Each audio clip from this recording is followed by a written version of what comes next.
The Department of Justice is now reporting that convicted felon Donald Trump assaulted children and may have been involved with ending some of their lives. Powered by rainbows, let your colors soar. Live proud with the Professor Pride Store. Get everything you need to protest the felon-in-chief, including pins, hats, books, and more at ProfessorPride.com. Last week, over 3.5 million documents were released from the Epstein files, and Donald Trump's name appeared in them over 38,000 times in 5,300 separate files. In response, Trump said, quote, "I didn't see it myself, but I was told by some very important people that not only does it absolve me, it's the opposite of what people were hoping." But that's concerning. He's suggesting that people wanted him to do all these bad things and be seen in the Epstein files, but for once, he's actually right here. I was really hoping we had a president who never R-worded a child, but here we are anyway. For the record, much of the Epstein files contain images we will not show in this episode, and phrases we slightly had to change in order to comply with the community standards here on YouTube. Because apparently, even though the President of the United States can do these things, and YouTube can pay him $24.5 million last year, we're not allowed to just report on what the DOJ says he did. You should know the files were heavily redacted of anything to do with Donald Trump.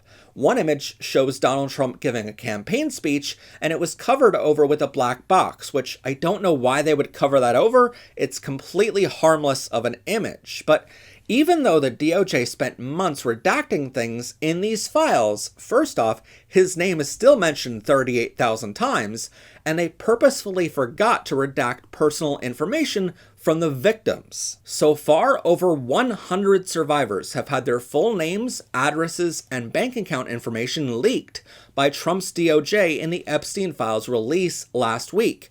Not to mention a majority of those survivors have had naked images of them, taken from when they were under the age of 18, keep in mind, released fully to the public in this file dump as well. None of those images have been covered over with black bars on their private parts or their faces. So arguably, the DOJ just committed distribution of child pornography as well. Their lawyers are all suing to have their personal info and these images redacted, but the DOJ just committed the largest and most egregious violation of victim privacy in United States history. It's not lost on us that this is just Trump's way of getting revenge on his victims for speaking up. Their lives are now in shambles again because Trump wanted to use his position to silence them. The first report was in 1990 when Donald Trump was 44 years old. According to the DOJ, Donald Trump forced a 13-year-old girl to go downstairs on him. While doing so, she bit him and laughed about it, but then Donald Trump hit her across the face. This was reported to the FBI in their Washington, D.C. office, but no investigation ever happened. Another report came from a personal assistant to Jeffrey Epstein from 1986 to 1992. This person shared with the FBI names of people who attended Epstein's parties and adult activities. These included Presidents Bill Clinton and Donald Trump. Reports also show other young girls were involved in large adult parties held by Jeffrey Epstein, where they were used by Presidents Bill Clinton and Donald Trump. The FBI also reports that some young girls came forward as victims of an adult-natured trafficking ring at the Trump golf course in Rancho Palos Verdes, California, between 1995 and 1996. So not only was Trump a client of Epstein, he was allegedly involved with selling young girls as well. At these parties at Trump's property, some children started to go missing, and it was later reported to the FBI that these young girls were murdered on Trump's property, but were never seen again. One victim reported to the FBI that Trump's head of security told her that if she ever reported any of this to the police, she would end up as fertilizer on the back 9 holes of his golf course like the other girls did. The FBI also reports that there is video evidence they have that Hollywood screenwriter Bob Leach strangled a girl to death at one of these parties. Another report by the DOJ reveals that a call came into the U.S. Attorney's Office for the Southern District of New York, claiming to be a prisoner and discussed being a victim of Donald Trump and Jeffrey Epstein. The FBI also investigated a call that came into the New York Police Department from a 13-year-old girl who was pregnant at the time and was reportedly forced to perform adult actions on Donald Trump. Not only did he force her to do those actions, she was reportedly forced to watch as her uncle and Donald Trump murdered her newborn child. So congratulations, Republicans, you got Roe v. Wade overturned, but you also elected a man who decided to perform an abortion after the child was born. Funny enough, I remember in his campaign speeches, Trump used to say that Kamala Harris was the one that wanted abortions after the child was born. But her vice presidential pick says abortion in the 9th month is absolutely fine. He also says execution after birth. It's execution, no longer abortion, because the baby is born, is okay. And that's not okay with me. Turns out he's the one that allegedly did that. So it's almost like every allegation is just admission of guilt. Yet another report outlines when a victim of Jeffrey Epstein went to school, she was forced to get on a conference call with the FBI and Donald Trump. They wanted her to testify against Andrew Cuomo and were upset with her for not being a, quote, Trump person. On the call, the FBI alleged they had baby pictures of her with Epstein in order to persuade her into complying. In 1987, another woman reported to the FBI that she was out drinking at the Trump Plaza Hotel and Casino in New Jersey. She recalls meeting Donald Trump, being offered a drink by one of his staff members, and waking up naked in bed, sore with $300 cash on the bed next to her. Due to another incident, the victim ended up being pronounced dead and her body was never found a few years later. One of the most appalling reports the DOJ outlined in their release is that Trump would allegedly hold parties at his Mar-a-Lago property in Florida, called Calendar Girls. Jeffrey Epstein would provide the young children, and Donald Trump would auction them off. In order to get the highest price possible, Donald Trump reportedly used his own hands to measure the inside of every child's private parts and rated them on their tightness. Guests of these calendar girl parties included Elon Musk and Donald Trump's own children, Donald Trump Jr., Ivanka Trump, and Eric Trump. One girl reported to the FBI that Ghislaine Maxwell took her into a room at these parties and forced her to be R-worded by Donald Trump. At one point, Jeffrey Epstein was furious at Donald Trump for taking the virginity of one of these young girls instead of him. But you should also know, none of these cases ended with Donald Trump going to jail. Another of the criminals listed in the Epstein files is the former Prince Andrew, who is seen in photographs on top of an unconscious woman in the files. Many victims reported him assaulting them as children, so in late 2025, King Charles III officially stripped his brother of the prince title, but he seems to be one of the only people in this pedophile ring to actually face any consequences. Ghislaine Maxwell, who was Jeffrey Epstein's assistant and co-conspirator, was sentenced to just 20 years in prison for helping him abuse children.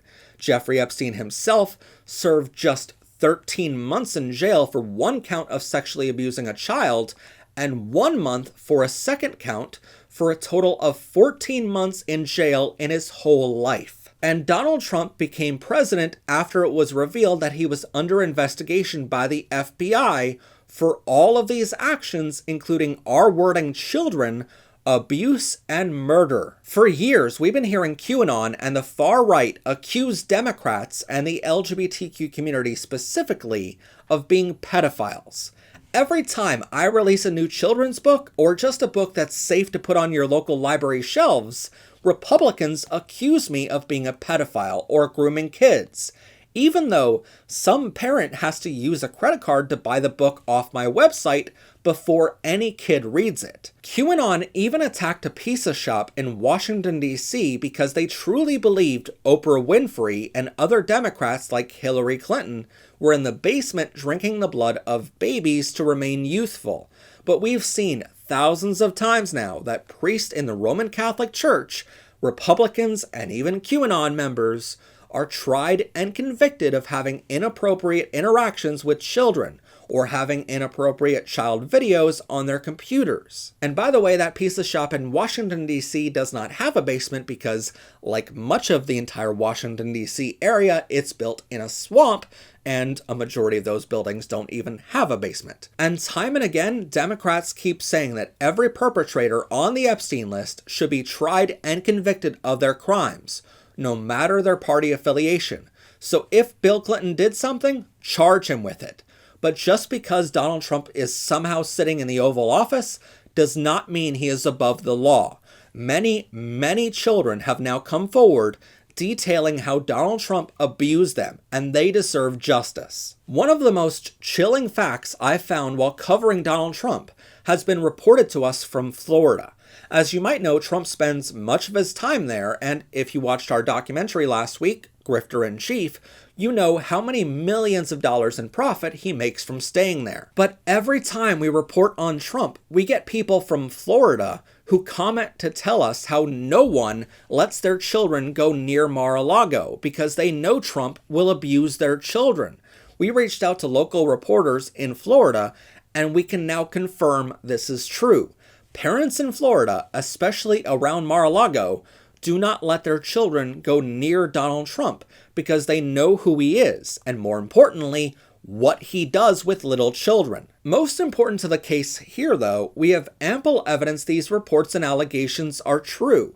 Not only does the Epstein files release include photos and videos of most of it happening, which the DOJ did not redact at all, which is crazy considering some of them are naked pictures of children, but Donald Trump has never sued anyone who accused him of sexually assaulting children. He's filed tens of thousands of lawsuits over the years to shut people up, but never for this. Is it because he wants people to call him a pedophile and he doesn't want to stop them from doing so? Or is it because if he sued anyone, that defendant would be able to release every file in the Epstein files in what's called discovery in open court? And Trump cannot stand you seeing any of those files. While I want Donald Trump to be tried in a court of law for these actions, I know he will likely never face any jail time. He's very old and he likely won't be around to see the end of any trial anyway, but he's also gotten away with so much so far that I don't really see him ever facing consequences for anything. Our best hope for any justice for these victims is to charge and convict the people who have covered this up for so long. But I want history to remember his victims.